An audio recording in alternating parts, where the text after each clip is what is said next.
Welcome to episode 26 of the Omega Frequency, a podcast about the beginning of the end. This is your host, BDK.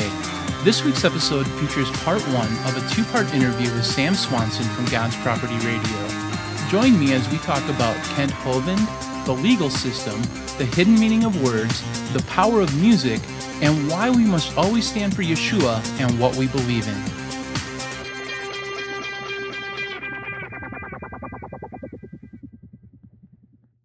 Thank you for downloading this week's episode. Omega Frequency is dedicated to teaching Bible prophecy, discussing world headline news, and proclaiming the return of Yeshua the Messiah, Jesus Christ. In this episode, we feature the first part of a two-part interview with Sam Swanson, and I had an absolute blast talking with him. Make sure you come back next week for the conclusion of this interview. In part two, we go into great detail on what is currently happening with Kent Hovind, the whole Vindication Benefit album, the state of the modern mainstream church, and we finish by talking about Bible prophecy. Now, if you thought some of the stuff we talk about in part one is a little bit controversial, part two really pulls no punches. And then it's on to episode 28, the final episode of May, where my special guest will be Lisa Haven. She is a columnist for multiple news sites, including Before It's News and Vine of Life News. She's a blogger and a watchwoman on the wall. She definitely has her pulse on what's going on in the world today, and she's not afraid to talk about it. Now, before we begin part one of our interview, let me share with you a few of the resources that we offer to you that will help you stay informed about how current events are fulfilling Bible prophecy.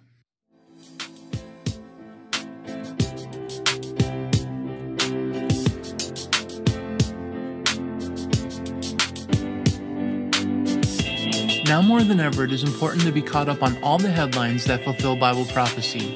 Stay informed. Follow us on Twitter at Omega Frequency, on Tumblr, or like us on Facebook.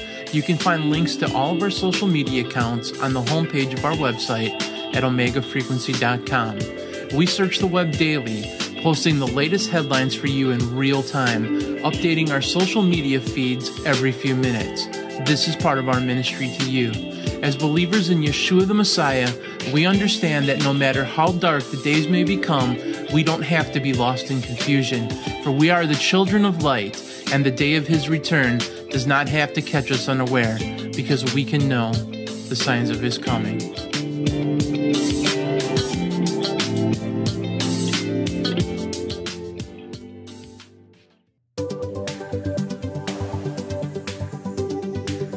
Are you interested in how today's events point to the soon return of Yeshua the Messiah, but do not always have the time to search through multiple websites every day?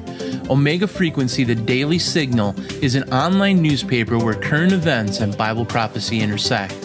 Here you can read all the day's important news stories that deal with the fulfillment of prophecy.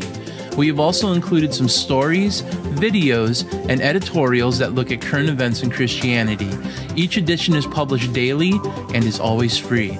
You can find out more information about our online paper at omegafrequency.com.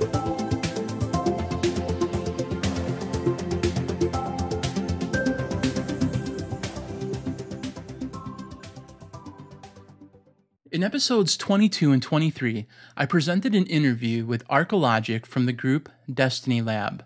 Now, part of what we talked about was his involvement in the We Demand Whole Vindication Benefit album.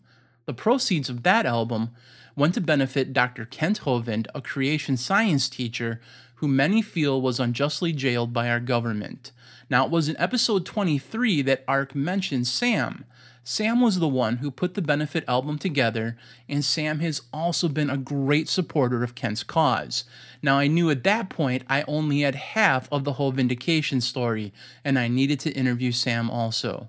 He is a musician and an artist. He is also the co-host of God's Property Radio, which is a podcast created with the intent to awaken the body of Yeshua to the realities of the emerging New World Order. It also allows non-believers the chance to hear the Bible's explanation for what is truly going on behind the scenes in the realms of politics and religion. If you would like to find out more about Sam, his music, and his podcast, you can go to godspropertyradio.com. And you can also find out more about the Whole Vindication Project at freekent.com.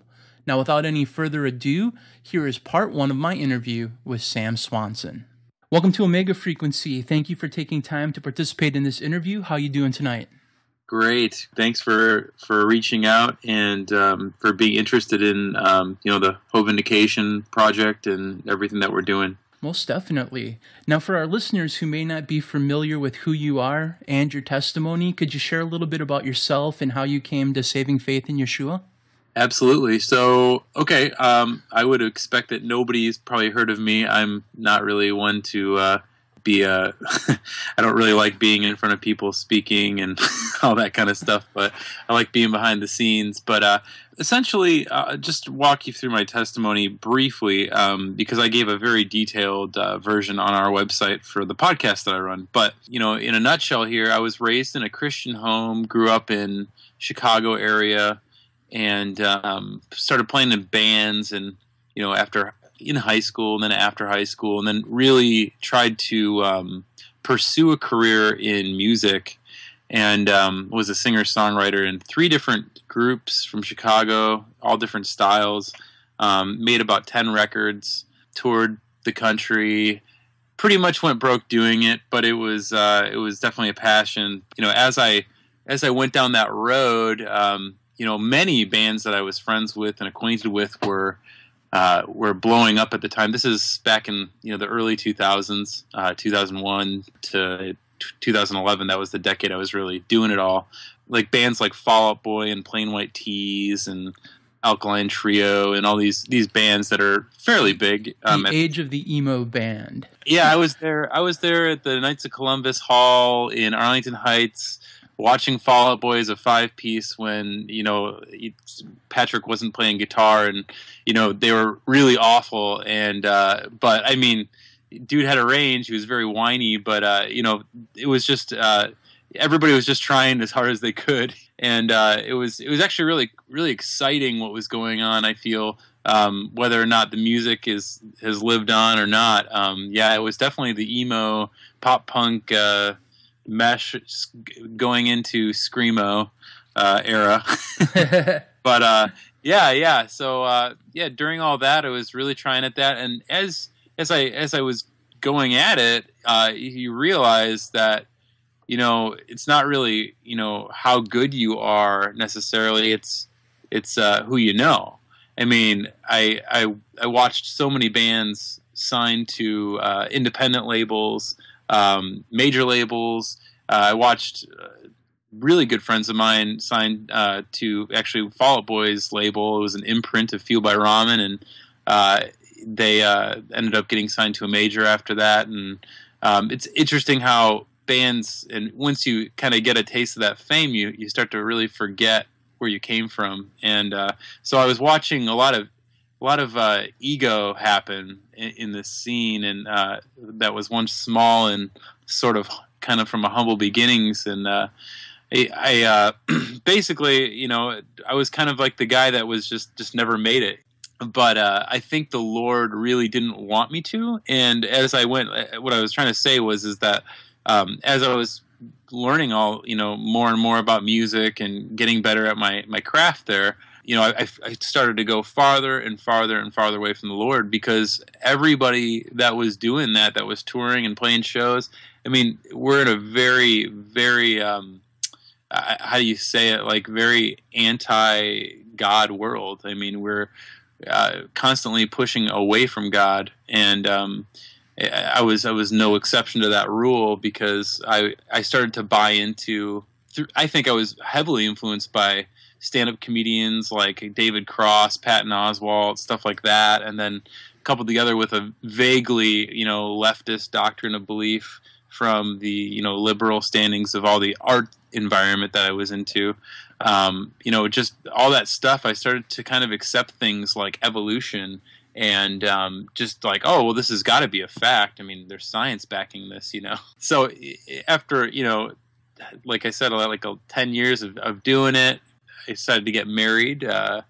Things slowed down a bit, and my wife and I decided, we're not going to be making it at this stuff anytime soon. The music's not really paying the bills, and I was working like a I guess it was a messenger position in the city, so I was walking around delivering packages to law firms, and we had this apartment in the suburbs, and so I was trying to figure out what's the next step, and by that point I was definitely at like all roads lead to heaven. That was kind of like where I was at, and I'm pretty sure my wife she came from a secular background, as totally contrasting my background, which was a very strong Christian background.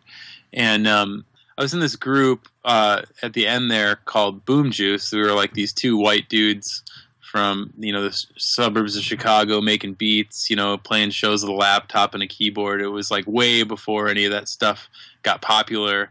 We didn't even know like what we were doing. We were just two dudes making music in a bedroom in Des Plaines, Illinois. So, but we were playing shows and stuff, and we made this mixtape, and I wrote a song on it. Basically, like we had done 2 releases before this, and on this album, it's up for free if people want to go check it out. Boomjuice.bandcamp.com, and there's a song on there called "To Sleep to Dream."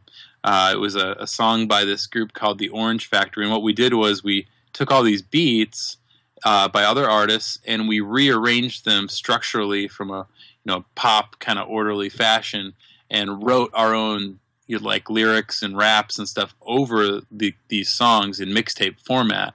Basically, this song was like my prayer to the Lord. Like things just weren't jiving, nothing. I had been trying music for so long, it wasn't working out, and it's like, well, one day my wife and I want to have a family, and this isn't working out. What do I do? Do I go to school and stuff? And I was just kind of in a very, very, I don't know, it was one of the lowest times of my life. I'm sure everybody's kind of had an experience like that where you kind of hit rock bottom in some ways. And for me, that was me praying to God, but not really knowing who God was, because I had kind of accepted all these secular theories, and I had also pretty much just walked away and done whatever I wanted, as opposed to having a constant and continuous relationship with Yeshua.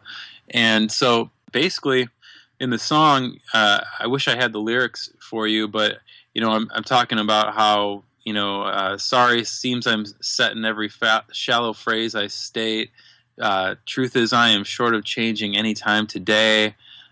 Faith, it slowly suffocates me, or I forget what it was, but basically, I'm just pointing out all of my flaws, and that, Lord, if you're real, I don't even know who you are. I don't even know if you're real, but if you're real, reveal yourself to me and help me in some way, because I have never felt this low in my life.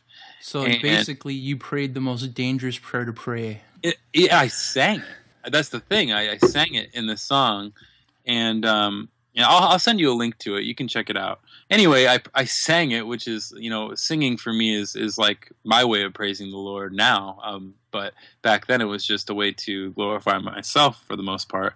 And this song, basically 1 month after releasing this mixtape with this song on it, I get an opportunity to be in this band, to be the singer / lyric writer of the frontman of this band. You ever heard of the band Rise Against? Mm-hmm. Okay, so Dan Precision, or Dan Wiklenski, it's a Polish name, can't pronounce it very well, but Dan Precision was the founding guitarist of Rise Against. He recorded, produced, and played guitar on their very first album on Fat Records, called The Unraveling, I think it's called. He was also in 88 Fingers Louie, a really well-known punk band that a lot of us in this emo scene were fans of back in the day and stuff. So I got to know him through mixing records with him and putting out albums and stuff. And he had me audition, and he sent me 2 tracks that he was working on for this new band. And I was like, okay, we'll see how it goes. And I sent him a bunch of scratch demos that I did at my home studio, and with my lyrics and everything, and he loved it. So then he sent me more, and before you know it, within a month, we had 10 songs ready to go, ready to record. We had a whole record, and it was surreal. Nothing ever came together for me that quickly.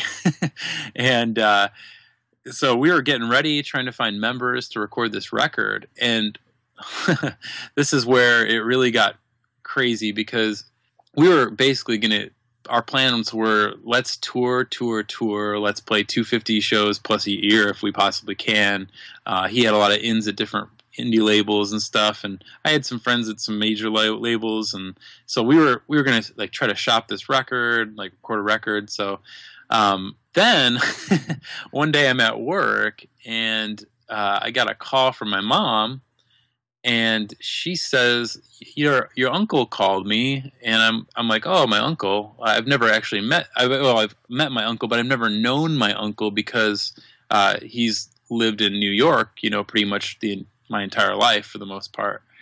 I did meet him when I was a kid, but I never had a relationship with him. But he said, or basically what my uncle relayed to my mom was that, they run this campground in upstate New York, and maybe you guys would like to go manage the campground. Maybe you and Mandy, maybe you and your wife would like to do that. And I was like, what? Like a campground? Are you kidding? Like, what would I do at a campground? I'm a musician. And let alone, like, I didn't even know my uncle. Why would he be considering me for this, But at the same time, I was intrigued because I've always felt, even, I don't know about you, I don't know what kind of struggles you've gone through, but, even when I was away from the Lord, I still believed in the judgment, and I still believed in, like this world is not getting any better, and I still believed that like a demise was happening, and so I always thought to myself, if we're gonna have kids, I would really like to go either to a farm or somewhere, just somewhere not in the city, not near a ton of people. I would like to raise my family in an environment where I could homeschool them and we could have a really, life of togetherness, and so that was kind of always something I wanted. And the campground sounded like really appealing, in that regard. So I called my uncle, and he's like, well, if you guys want to come out and visit, that'd be cool. And, just for like a weekend, we'll pay for your airfare. I'm like, okay. So my wife and me and my parents even came with us, and we went out and we checked it out. And we were just, I don't know, it was, if you would have asked me 10 years previous, would you like to go have a career in, a solid field somewhere or try this music thing, I'd have been like, oh, I'm doing the music thing. But given the circumstances, it just looked like a really good opportunity for my wife and I. And, part of me was like, finally, I'm in a band with like somebody who's like notable. It was like I was torn in between like this fork in the road, and it was like the best decision I could make would be to benefit my wife, I think. And so I went that route and decided not to do the band with Dan. And we moved, and a lot of our friends thought we were crazy, but basically we moved, and through it, I believe that God brought me here to New York, to this campground, for a reason. Because I mean, I that was a prayer in that song that I wrote, and I believe that He answered that prayer through a series of ways to get my attention. Like the Lord speak to us all in our own way, but that was a miracle. I mean, that was something that I couldn't make that up, and so in coming to New York and getting to know my uncle, out of all my uncles and aunts, he was the only one I didn't know. So got to know him, and just such a wise dude, and a guy who makes decisions because of his beliefs in the Lord, and really rubbed off on me. And I got to ask him a lot of questions, and he's not necessarily an apologist or anything, but he just showed me his beliefs through his actions, and that really was the final straw that broke the camel's back, that led me back to Jesus. And so my wife and I, came back to the Lord, or I came back to the Lord, and my wife came to the Lord. And since then, life's been really crazy because even within a year and a half of being here, we had our first child, and 6 months after we had our son, I had this epiphany after the election with Mitt Romney and Barack Obama, I kind of realized about the Federal Reserve and some other things, and I was kind of putting my faith before this paradigm shift into more of a conservative right wing kind of political angle, and that just changed everything, and that really made my faith even sharper as well, I would say, in the long run. But we can elaborate more on that kind of stuff. But I don't know if that answers the testimony part of it. But that's how I came to the Lord at an older age, since I had pretty much taken the prodigal son route. Excellent. So that's how you got saved. Then you started waking up to the things that were going on around you. Then at some point, just being aware wasn't enough. You had to start putting the word out. So you started your own podcast. And I personally really like listening to your podcasts. You always have some really good interviews on it. How did you choose the name God's Property for the title of your show, and does it have any special significance? Yeah, well, I basically befriended this guy named Dan from our church. We're nothing alike at all. not typically somebody I would be like, hey, what's up? You're like my new best friend. But we're probably as opposite as you can get as far as interests go and things. But we were talking as I was going through this paradigm shift, and I remember having a conversation with him in the car about some of like the legal stuff that I was talking to him about. And when I spouted off some words and meanings of words and things, he didn't give me the look that everybody else was giving me. I know what you're talking about. It was like, this is kind of interesting. All right. Like, and so then we watched a documentary film together by actually this film called New World Order, Secret Societies and Biblical Prophecy, Volume 1, by Leonard Ulrich. It's on the internet. It's gotten, I think, well over 3 million views since it was posted, years ago.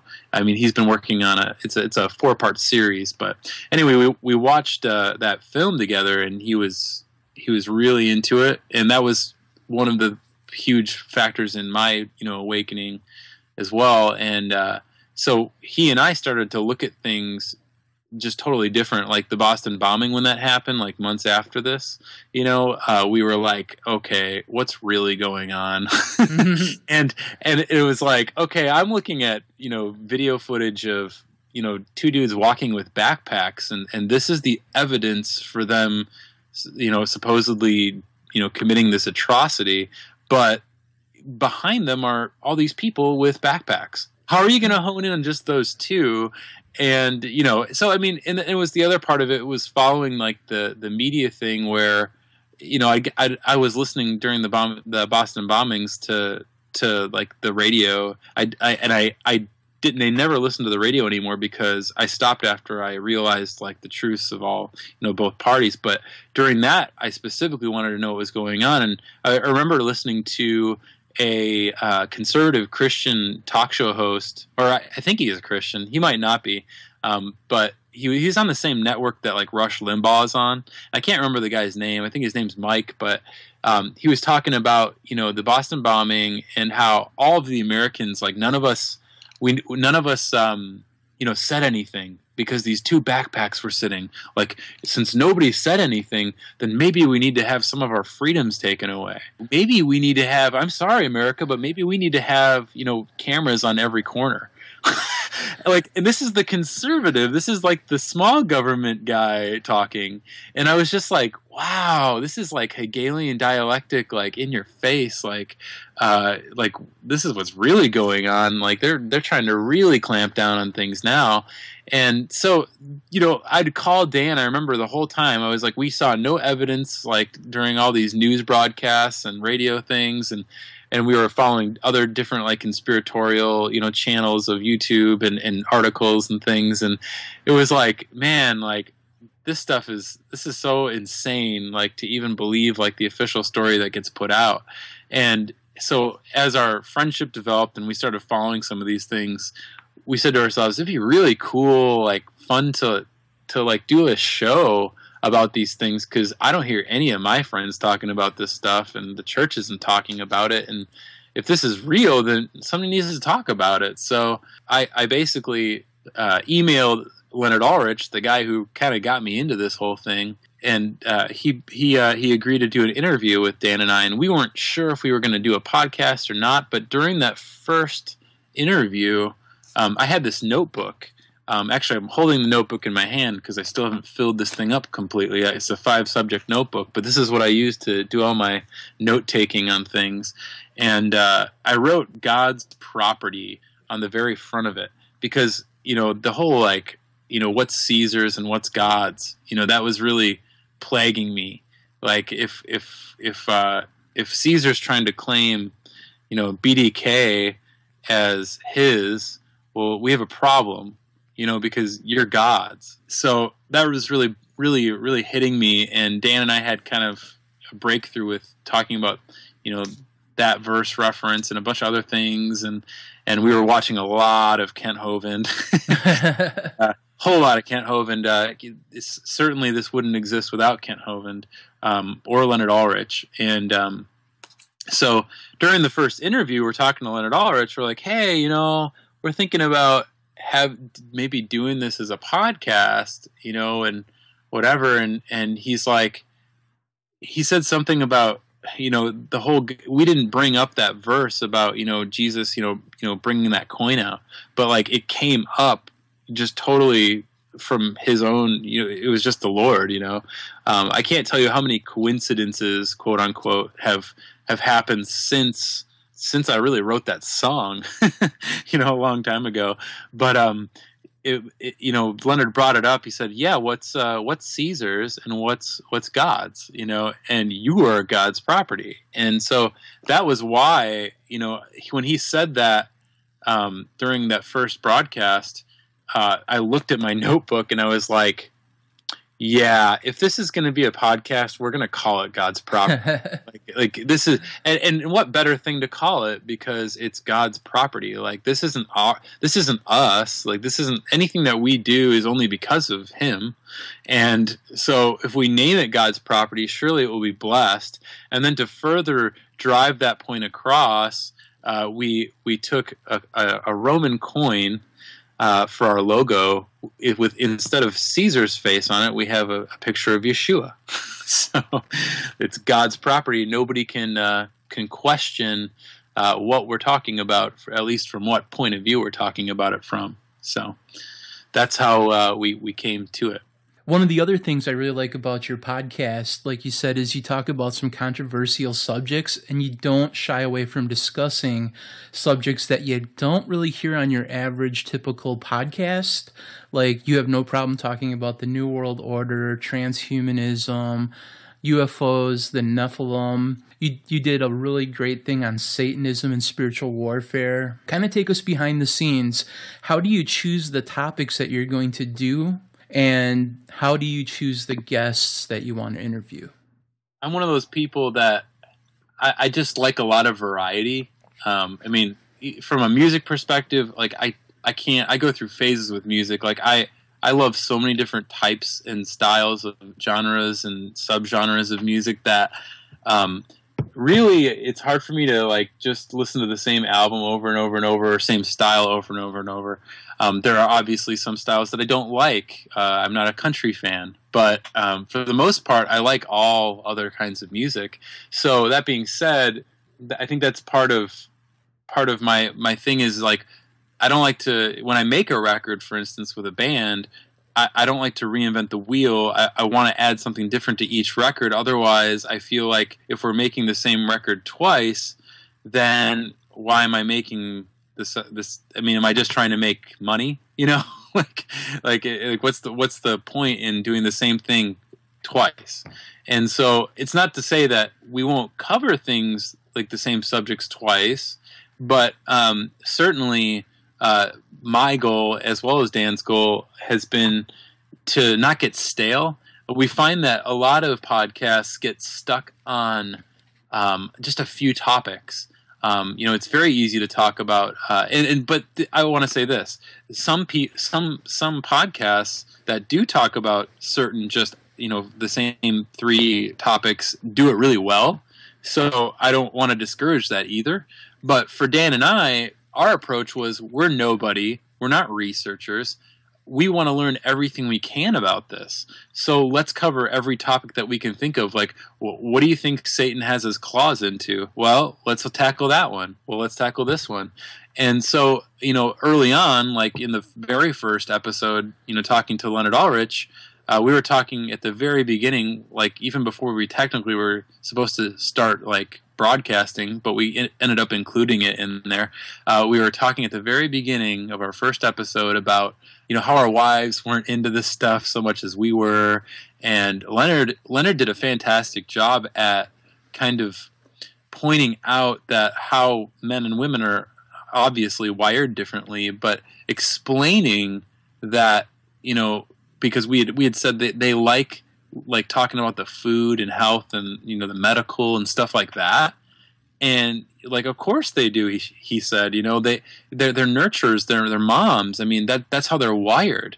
That's it's totally understandable why they would do that. And so it kind of clicked right then and there that Dan and I wanted to offer a platform to help the women out there that are getting into this stuff, or maybe not even into it, but what if we cover a topic on our show that is something they're interested in, and they find it on YouTube, or they're Googling things, they're getting curious about vaccines, or they're getting curious about Lyme disease, or they're getting curious about chiropractics, or whatever, eugenics. And so how do we speak to the women out there? And because I'm going to say this, like, I think us as men, like, we don't think about the health stuff necessarily as much as the women do. And I think the women are on to something. I think we should be thinking about it, because if the Lord says, your body's a temple, then we should very well treat it that way, shouldn't we? So, yeah, I mean, as far as the topics, Dan and I just started jotting down things that I was interested in, and he did the same. And I don't think we've done an episode that was the same yet. We may have things intersecting and whatnot, but I mean, I'm sure things definitely intersect. But yeah, I mean, we just want to. We could probably do another 20 episodes easily without really covering anything we have covered intentionally. So that's kind of our goal at God's Property Radio, is to always try to be fresh and not get stale. And if we do cover like the same topic, we'd like to talk to somebody else and maybe shed a different angle on it, So yeah, that's if that answers your question. One of the questions I struggle with when I'm putting together an episode of Omega Frequency is, are people going to think I'm crazy when I talk about like fallen angels raping women, or the government conspiring against the church or its citizens? Sometimes I find it's very hard to walk a consistent line between being compelling and just being full of conspiracy. But then I realize that all of history itself, in some form or another, is a form of conspiracy, because it's either conspiracy or it's accidental, and those are pretty much the only two choices we have. So if you think about it, even something as simple as like two people ordering takeout food is a decision, and it's not an accident. Everything's intentional. Right. And to say what you just said, you're teetering that line and being kind of self-conscious about maybe how you're perceived. I'm not worried about that. What people think of me. And I think the other part of that is like the pressure's kind of off of Dan and I, because we interview people who know a lot about things. And we get to just write down the toughest or easiest questions that we can come up with that could help shed light. So the pressure's off of the host so much. Like, it's not a show where we do our own talk time and dig really deep into some like subject matter, which I think at some point would be really fun to do. But I do want to say this, because I'm sure you've noticed this with what you do talk about, that the church and Christians as a whole are very, how do I say it, reluctant at accepting a lot of the things that we talk about, right? Right. Well, okay, so if that's from a conspiratorial, point of view, or an intentional view, I think that's a much better way to put it. But let's just say conspiracy is just somebody intentionally trying to do something, deceitful. And if heaven itself wasn't exempt from a conspiracy on behalf of Lucifer and 1/3 of all the angels, then what makes you think that today is any different? That is super deep. I'm going to use that sometime. Consider that stolen. dude, that's just stolen too. Everything's stolen. I mean, nothing we come up with is original. The things that we think we come up with and whatnot aren't us. Like that's coming from somewhere, a higher source, right? And for me, I can't explain it, but music for me, the things that I come up with, it's usually just on the spot. Like when I come up with melodies and whatnot, I'm just jamming on a guitar. I've come up with a few chords, and now it's vocal time, and I'm just spitting gibberish. And I'm telling you, man, that's a spiritual thing. Like, I don't mean that in a new age sense, but I'm saying that because my whole life, like, it's been a very spiritual thing that I know that it wasn't me that was doing it. And I understand now that realm where that can be totally influenced by evil, and it can be totally influenced by good, but I especially understand the lyricism that goes into writing music, because that's where you really go over the edge. Because I don't feel like, personally, there are people out there, and I don't want to tar and feather anybody, so I'm not going to name names, but I've listened to some people talk about, the jungle beat is evil because it comes from voodoo culture, and we should not listen to the jungle beat or play a jungle beat. And I'm sorry, I don't go down that line at all. Like, I do not agree with that, because I believe the Lord created rhythm, and I believe it's all useful. And I don't even if a chord like that you play on a guitar or a piano or something sounds dissident, or if it sounds minor-esque or whatever, it maybe not as pleasing as a major scale or whatever. I don't think there's such thing as like evil music. You know what I mean? I know what you mean.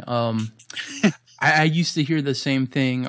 I came from a Lutheran background, which was they wouldn't. My synod was so strict, they wouldn't even let us sing "Amazing Grace" because it was too emotional of a song.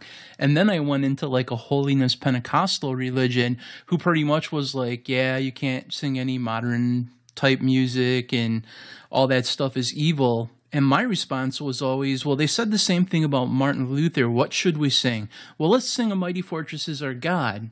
All right. Do you understand that Martin Luther wrote "A Mighty Fortress Is Our God"? He took a tune that they were singing in a bar, put Christian lyrics to it, so that the common man could understand a song that wasn't in Latin. And he took tremendous guff for using bar tunes as a way to convey scriptural meanings. And so those same people that would say, well, you can only use a certain song out of a hymnal and nothing else, really aren't going. I mean, if they were to see Martin Luther at the same time, they would have a problem with him too. All music is all good except for country, which I'm in a total agreement with. Wow, we just like lost any viewers. Chance. Yeah. We've just like definitely crossed out a market. No, it's cool. And I just want to say this. If you like country music, real quick, that's cool. Like, that's your thing. Good for you. And if you like Christian music, that's country. Amen. If that God's speaking to you through country, that style, go for it. I think a lot of people, especially like myself, that are really passionate about music, who make music, who can be kind of snobs about music, who sometimes review music. We can be a little hard on people for absolutely no reason, because music is a totally subjective thing. I mean, as far as like the sound of music, I mean that is totally subjective. You can't just like say beyond a shadow of a doubt like this kind of music is bad. I've had people email me who listen to our podcast, and I've played like some songs from like the Hove Indication album that we just put out like a couple months ago. And one of them was my song, and I've actually gotten more insults than anybody. But it was somebody said something like, great show, but that song at the end was not glorifying in any way to the Lord. It's just like, okay, all right, that's your opinion. But I'm pretty sure I laced that song with some scripture, so I'm pretty sure it was glorifying to the Lord. But and I'm not offended by those kinds of things. You have to have thick skin when you do that kind of stuff. But again, just to say, anybody who listens to any kind of style that's listening to this, I don't fault you for any kind of style that you listen to. That's totally cool. So yeah, I guess I was just kidding about the country, but yeah, I'm gonna stop there. I'm not kidding. Like. I wish the 80s were back. 80s hair band music was the prime music. Well, 80s hair metal, that's basically like what happened with the screamo emo thing. Like that was like a repetitive, like formula almost. Like all those bands were like, it was, I guess what I'm trying to say is like that's what emo became, was like this trend, and now it's like embarrassing to look back at least at like the trendifying of it, So give it another 20 years, it'll come back. Yeah, they all do. They all come back. Somebody controls that. All right, I guess we should probably talk podcasting still. Yeah, but this was a good rabbit trail. So you've taken a bold stand against what the government is doing to Kent Hovind, and you've put together a benefit album to help him out with the costs that he's incurring. And you've also done some very cool interviews with Kent. And if people go to freekent.com, they can basically listen to like any interview that Kent ever did with anybody. But for those not familiar with who Kent Hovind is and why he's in jail and some of the reasons why he's been put in jail, could you please give our listeners a brief rundown of what's going on? And then when you get done talking about that, could you talk about the whole Vindication project and kind of how you put it all together? Absolutely. Yeah, this is it's like, where do I start? Because I think I want to start with the Bible for a second, because I think back to Shadrach, Meshach, and Abednego, right? So like this ties in with what you just said, taking a stand. Okay, those guys, they were in a crowd of people, and they wouldn't bow. They didn't say that they couldn't bow. They said they wouldn't bow. And they said, even if like, our God doesn't want to, chooses not to save us, we believe he will, but, you can throw us in that furnace. It doesn't matter. Like our God's more, our God is not worth turning our back on and bowing to you. And so the way I look at that situation is, number one, there's your case of boldness and how do I say it? Profound belief, and then they throw him in this furnace, right? Well, here's the thing about that situation that really gets me. If those guys hadn't taken a stand, if they would have just bowed, there would be no glory to show from that situation at all. But because those three dudes were like, well, forget it, I'm not bowing to you. Our God's more powerful than anything that you guys can do, so just toss us into the flames. What God did was make an example of them and show the glory of himself through them because they were willing to take a stand. And if we're not willing to take a stand, then I think I don't want to say we're holding God back, but we are holding an opportunity that God could create through our stand to show a miracle by him alone. Does that make sense? That's beautifully put. So that, for me, that's how I view Kent Hovind. as a Shadrach, Meshach, and Abednego. And I would also like to say that there's another guy involved in the trial by the name of Paul J. Hansen. And I view those two guys as modern day martyrs. I truly do. I hope and pray for their release and for them to be exonerated of all these charges. But basically, I guess what I'm going to start with, I'll start with Kent, and then I'll get into Paul, and then we'll talk legal a little bit, and then we'll get into hope vindication, if that sounds like a good format for you. That sounds great.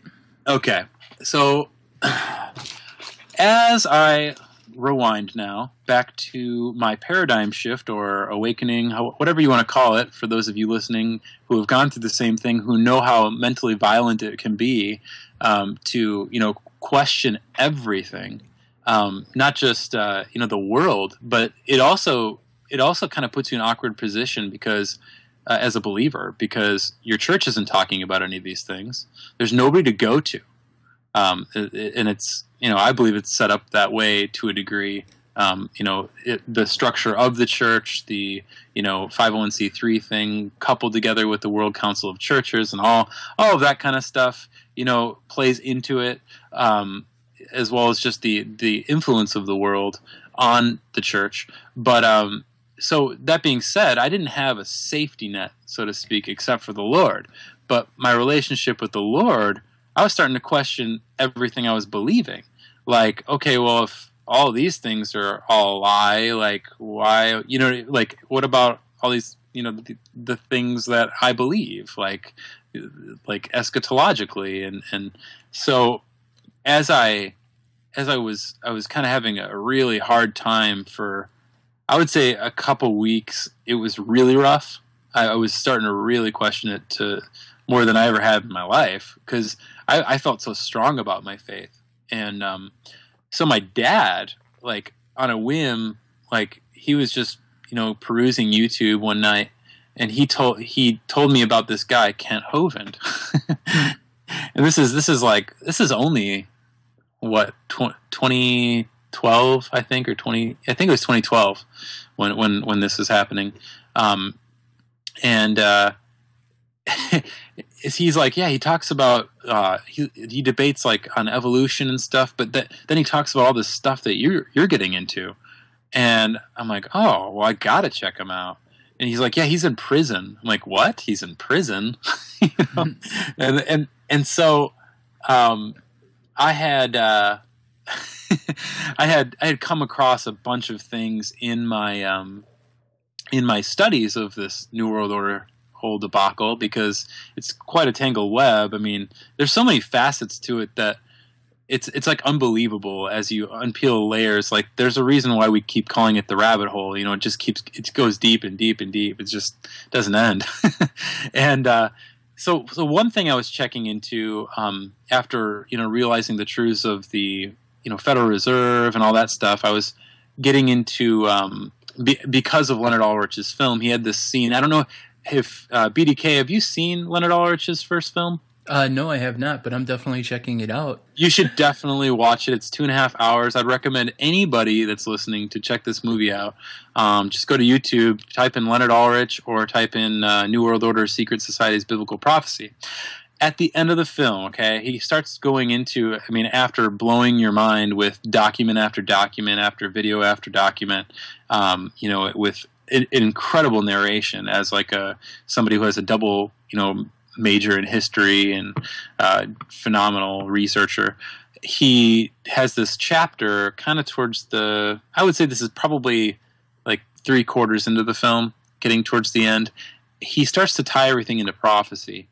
And he brings up some very interesting things, like, the Statue of Liberty, with the Freemasonic connection of the architects of that, and then it was given from the Freemasons to the Freemasons, and so that's, he talks about that being Semiramis, and it talks about, Mystery Babylon, right, in Revelation 18, and it talks about, this whore that stands on many waters, or sits on many waters. And it's interesting that we have the Statue of Liberty that is a pagan goddess, it's sitting, at the harbor over there, at this city. So what he's doing is he's drawing comparisons to Mystery Babylon in Revelations 18, and then comparing it to New York City. Now, he's not saying that New York is Babylon. He's just saying that it's an archetype, that it has all of the same elements as what's described in Scripture. And if, by chance, it does have all those things, because then it surely is subject to the same judgment that Babylon would be. Now, he lists off in Revelation 18, verse 11 through 13, he starts going through, where the merchants of the earth shall weep and mourn over her, and for no man buyeth their merchandise. And he basically lists off this whole list of things that you can get in Mystery Babylon, right? And he talks about gold and silver and precious stones, scarlet, linen, all these things. Okay, you could get those in a lot of different cities, right? But then there's this interesting part that he adds. He says, take a look at the last two items in this list. He says, slaves and the souls of men. And slaves is one thing, okay? But the souls of men, like, how does this tie in? Like, what kind of, that is crazy. So then he goes on to say, and this was the clincher for me on the New World Order thing. Like, I was already studying a lot of stuff on it, but this sent me down like a point of no return, where I was like, I have to figure this part of it out a little bit at least, because it was just so intriguing. I'm gonna quote this to you verbatim here. I taped this to the back of my God's Property notebook to remember it. But it's his quote after he is talking about Mystery Babylon and Revelation 18:11 through 13. He says this. He says, the United States was allowed to become the world's biggest debtor nation when it became bankrupt in 1933, eventually along with all other nations, because your birth certificate is a bond.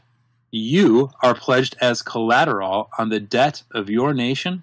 You are traded as a human resource on the stock exchanges of the world, especially in New York, the home to the world's largest stock exchange. Isn't that trippy? It's so true, too. It is so true.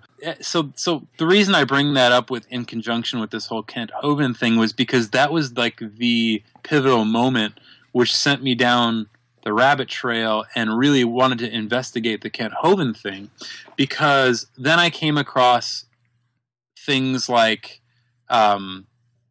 maritime admiralty law, the Social Security number card, all that stuff, and pretty much came to the realization that those were tools of slavery, really just getting us closer to the mark of the beast, in my findings at least.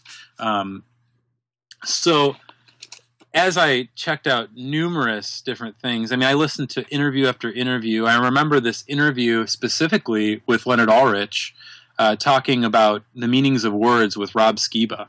It was really interesting, and you were just mentioning Latin, right? You were just mentioning that guy who wrote that song, and as you and I both know, the English language is 2/3 Latin. So to that being said, this is just some of the stuff that was being said in this discussion, right? But Leonard was talking about how in the court system, when you go into a court, a judge, right, sits on a bench, correct? Right. And the Latin word for bench is bank. All right? Wow. So where do you find a bank, BDK? Wow, this is good. Just go for it, man. Okay, so here's where you find a bank, okay?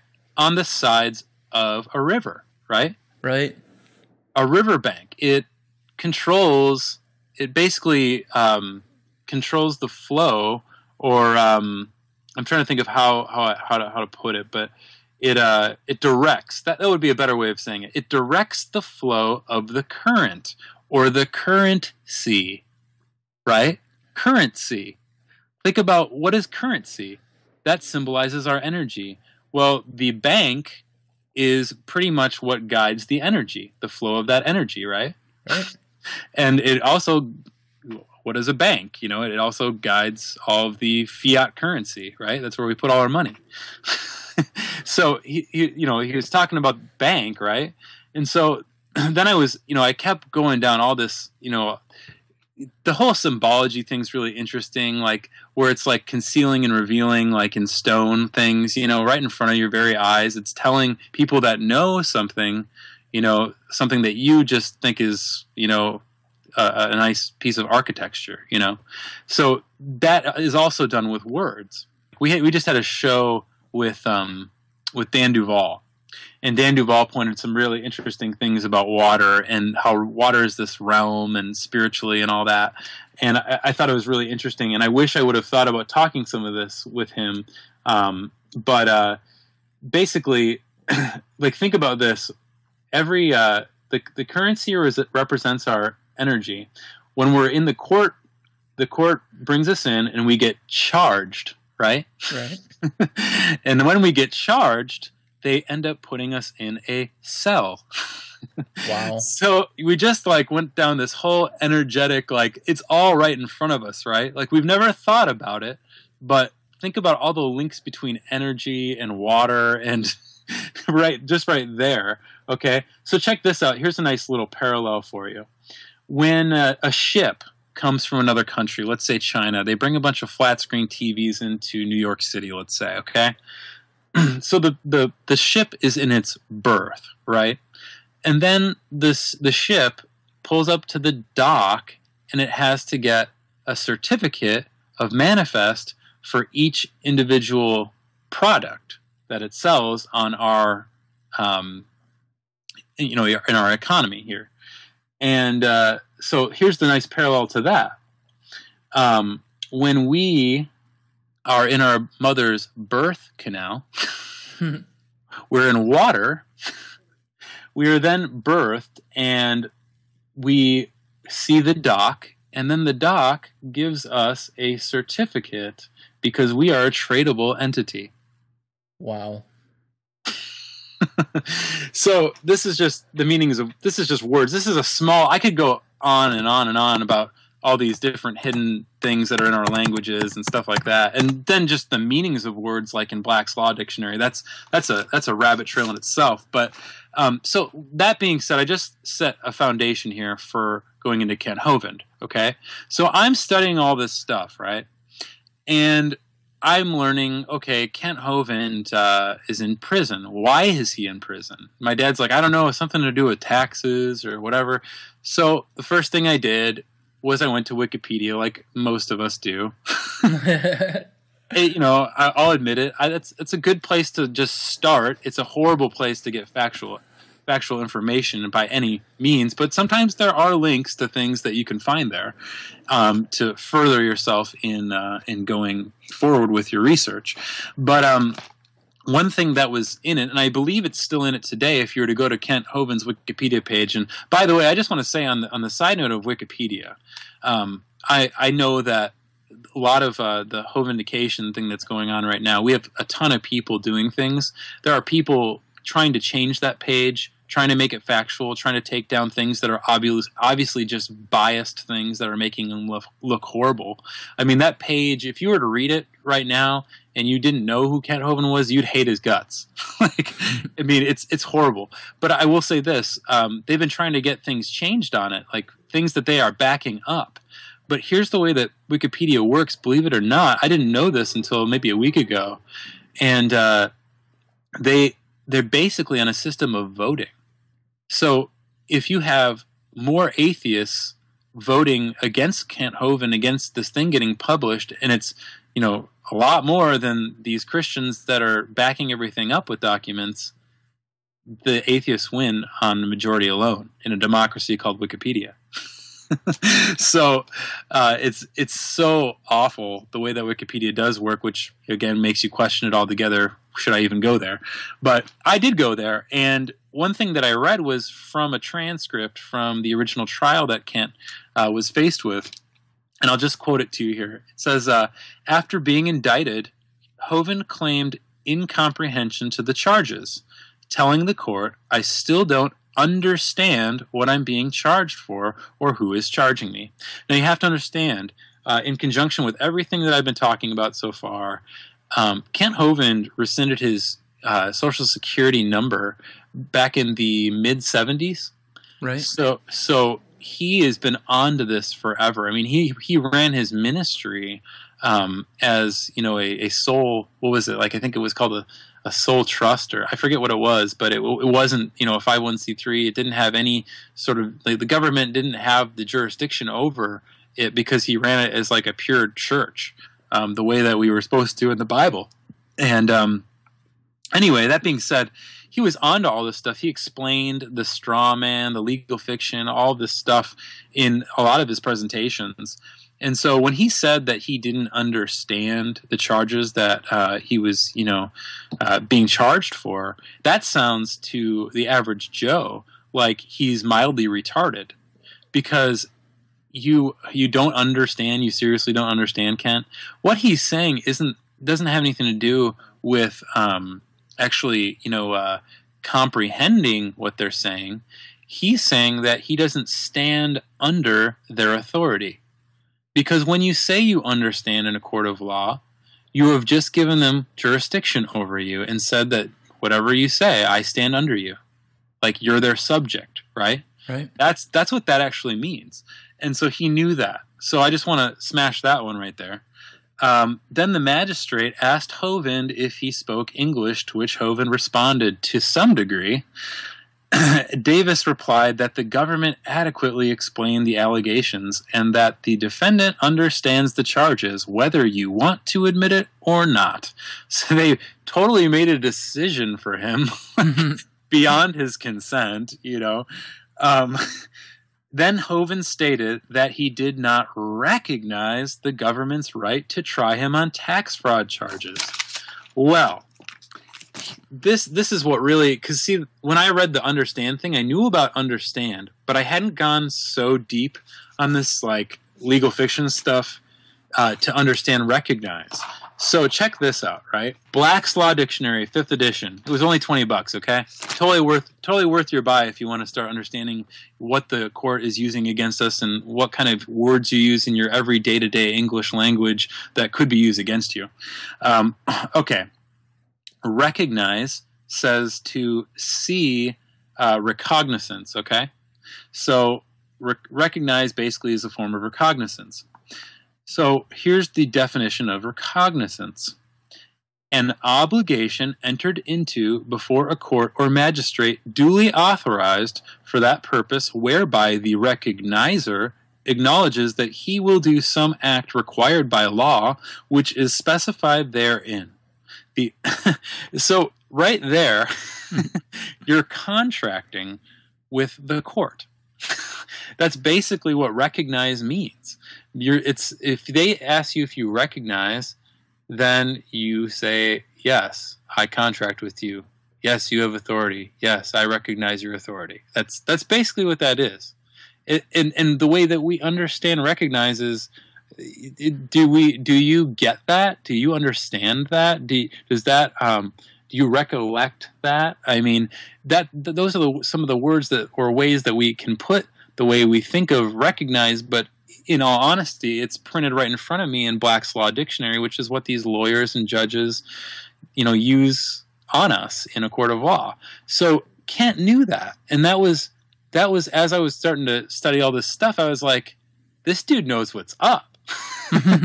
I could learn more than evolution from this guy. So I studied everything that he had put out. I mean, we downloaded video after video. I mean, that guy, I would say this. During that paradigm shift, without Kent Hovind, I honestly wonder if I may have fallen away from the Lord. I didn't have the answers I was looking for, and nobody was able to articulate things and help strengthen my faith the way that he did. And so I owe a lot to Kent and more to God through Kent. through Kent, because I believe that everything that Kent did, he did because he wanted to glorify the Lord. So if Kent did something controversial and took a stand on something controversial that maybe the majority of America thinks is borderline heresy or borderline anarchist or borderline whatever you want to call it,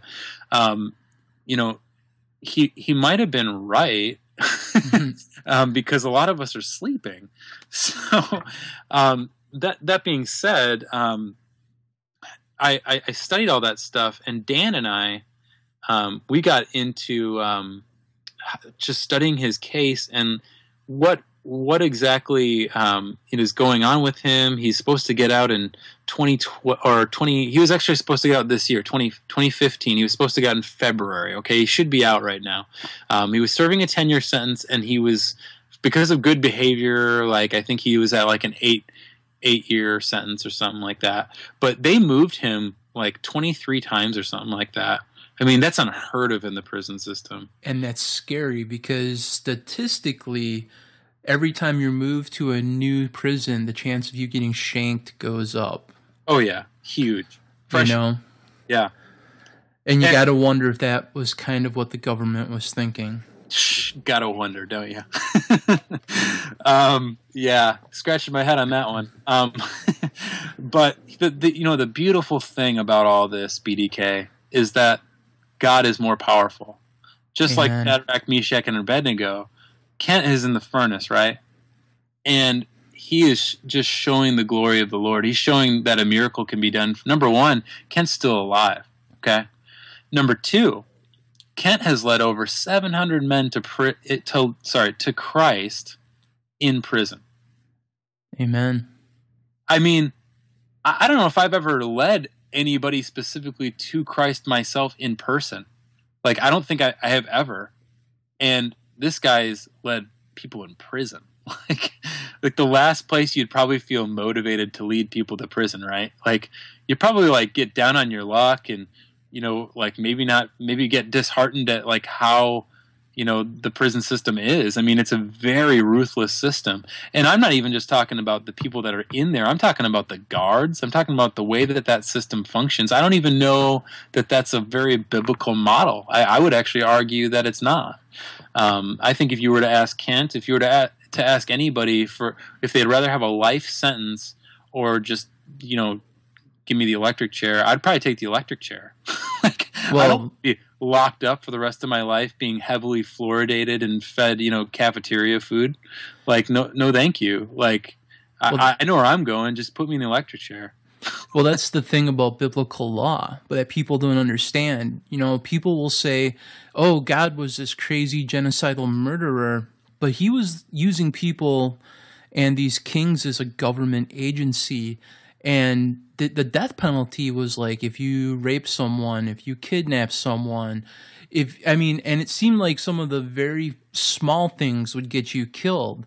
But that's God's form of mercy, is Amen. Capital punishment. He would not allow people to sit there and waste away in jail, being like a burden not only on his chosen people, but just the inhumane indignity of the situation. Right. God doesn't put anyone under bondage like that. I mean, like, he even said that slaves in the land needed to be arrested and freed. So a lot of times, even God's death penalties are a form of mercy. Totally. I totally agree with you. And so, that being said, he is really in the furnace, and he's just doing nothing but showing the glory of the Lord, through all that he does. I mean, I've talked to him numerous times. I've listened to so many interviews with him, and he is just always so positive. And, I can only assume that he's read the Bible over and over and over and over and over, more than probably usual, because he's in prison. And that is probably what keeps him going. In addition to being moved 23 times or however many times it's been, and surviving and leading 700 plus men to the Lord, holding multiple Bible studies on a regular basis in prison, Kent has also been in contact with the outside world. People still call him. People set up collect accounts through the prison system, and they call him and they go, my kid's in this, public school and they're teaching evolution, and we watch your seminars, and, some of the stuff you're talking about that was disproven is still in these books. Well, there's like a limit. Like once something's been disproven, like you can go get that removed from the book. So they have to remove the entire book to revamp the whole book. And so Kant was telling them all the steps that they could do to do that. And so I guess on a second person or third, I don't know how you would say that, third party basis, Kant was still, while in prison, helping people remove books that had bogus evolutionary theories in them removed from schools. So can you see why like the government might not want him around? Yeah. I can see why everybody that has been talking smack about him wants to just keep lacing into him, because have you seen some of his debates where he debates like the entire Berkeley classroom? Yeah, he takes them all on. It's insane. He gets evolutionists in tears before the thing even starts sometimes. He just dismantles them piece by piece. Yeah, and I think the thing that's so great is like he teaches you how to do it. Like, yeah. What does he say? He says, I'll teach you how to win this debate within the first 5 minutes. You can win it. Boom. He's like, all you got to ask the guy that believes in evolution, ask him which evolution. And then he says, what do you mean? Because most people don't know that there's 6 different types of evolution. And only one of those types is factual. And the definition of science is things that we can observe, that are in front of us, that we can verify, right? Right. Well, only one of those is verifiable. And that's microevolution. And that's the different kinds, okay? Like you get different breeds of dogs, okay? But, a chicken and a rabbit aren't going to make a kangaroo. You know what I mean? Like, ain't going to happen. And so that's called macroevolution. And that's what they try to lump together with the microevolution. They use the micro as evidence to build the case for, but then they present it as fact. And it's not proven. It's not science. It's a scientific theory, but it's not fact. And just like the other different evolution, that I mentioned, there's 6. I don't remember all of them, but I know stellar evolution is one of them. And stellar evolution, nobody's ever observed a star changing, like at all. It's never happened. So again, totally out of the picture. Well, again, these are some things that are very important to bring up. But somebody like him that teaches everybody how to do that, even my own cousin, who is brilliant, who's I think he's an agnostic. We were talking about evolution. I was like, what do you think about evolution? And he's like, yeah, it's a solid theory. It's totally solid. It's totally legit. And I'm like, that's cool. I'm like, I just basically busted out that whole routine on him. And he didn't. This is a guy who is 5 years older than me, brilliant, like computer programmer, like so smart. But he didn't even know about the different types of evolutions, like, and I like to always go back to this because Kent speaks to people like me. I'm no genius. I'm no researcher. I'm an artist. That's like what I do. Like I make art for the Lord. That's how I feel called. But I'm more of a, what is that, like a right brain type of person.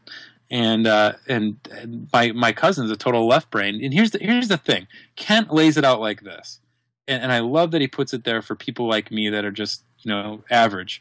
He says, I've debated evolutionists, microbiologists, chemists, physicists, geologists. You know what? They all have these degrees. They're all smarter than me. But there's one difference. They're wrong and I'm right. and it's so funny because people will throw these things at us, these theories, this quote unquote evidence, and with all this knowledge, it's again, it goes back to Satan, right? Ye shall be as gods. We feel like God. We feel like when we have all the knowledge, we know everything, but that doesn't mean anything. That doesn't hold any gravity because it doesn't make you right. You can know so much and be evil. You can be know so much and use it for the demise of mankind. And this is what this is all about. This is what Kent was talking about. He was saying that this is where it starts, with evolution, and I agree with him. And I don't think by any means that evolution is the only reason that Kent was targeted. I think there are a host of reasons, and particularly, I think that this legal thing that I've been talking about is the biggest, because as people realize every day, more and more people are waking up to the fact that the Federal Reserve is no more federal than Federal Express. Okay, Right. So as people realize that, they go, wait, hold on. Then they study how that works. They study things like fractional reserve lending and quantitative easing and stuff like that. And it gets increasingly obvious that it's just a form of slavery, because there's no way to pay back the debt that we incur from interest that we owe unless we return everything. And still there wouldn't be enough to pay back all the debt. All the actual interest is what I mean. There's physically no possible way for America to come out of debt, and yet we sit here and we bicker amongst the left and the right wing on how we're going to fix this fiscal issue. And so again, my point is that as people wake up to that, and if they can swallow that, and then take maybe a bigger step and realize the things about the legal system and your birth certificate and your social security number, the fact that we didn't have birth certificates till 1922. 1913 was when the Federal Reserve came to be. I mean, how did we do things before all of these things? I mean, obviously it was working, but it's like a frog boiling in a pot, correct? It's like you just slowly boil. You just turn up the heat gradually, okay? Like slowly whittle away these people's, their rights and whatnot. And I'll mention one more thing, just in regard to that. You remember the Civil War? Was all about slavery, right? So not really, but right, it was a secondary issue. So.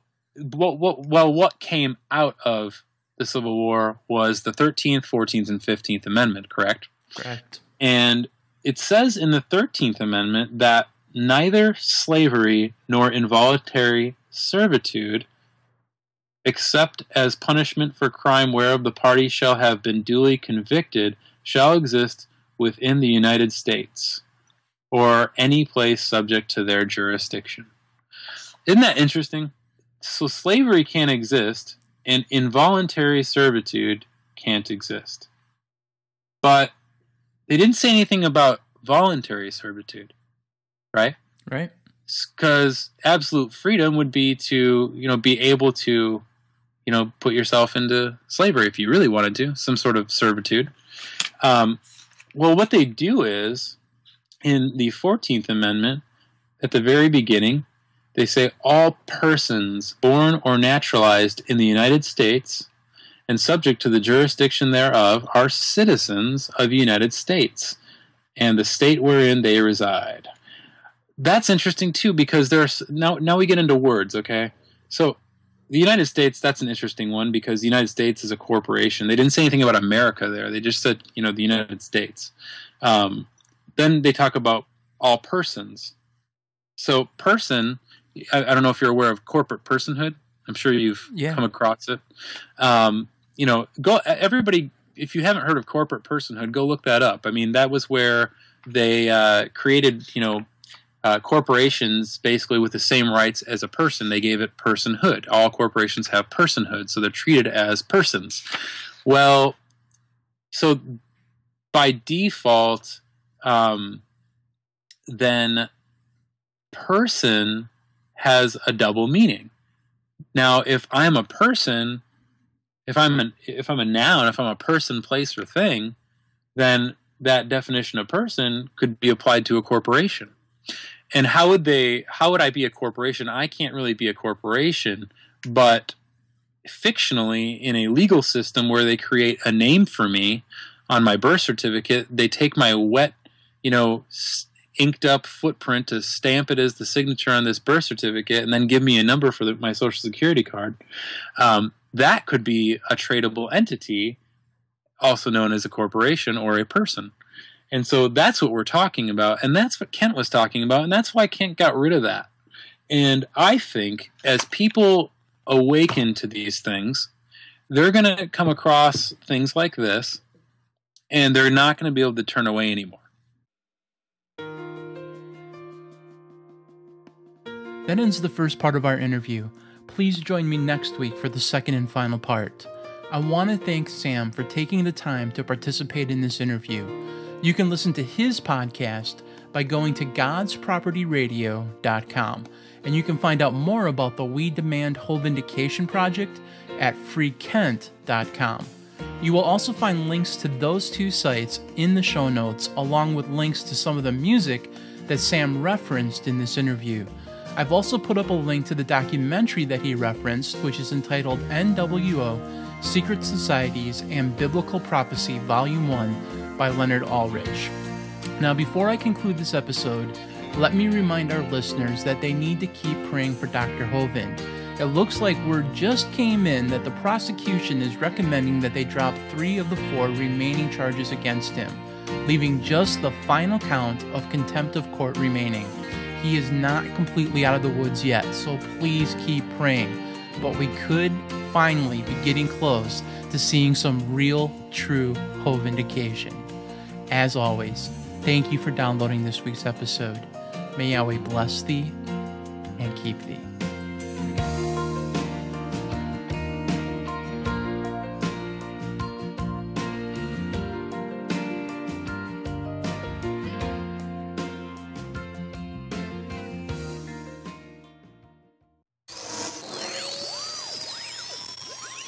Thank you for listening. If you've enjoyed this episode, please consider telling someone else about it or subscribing to it in iTunes.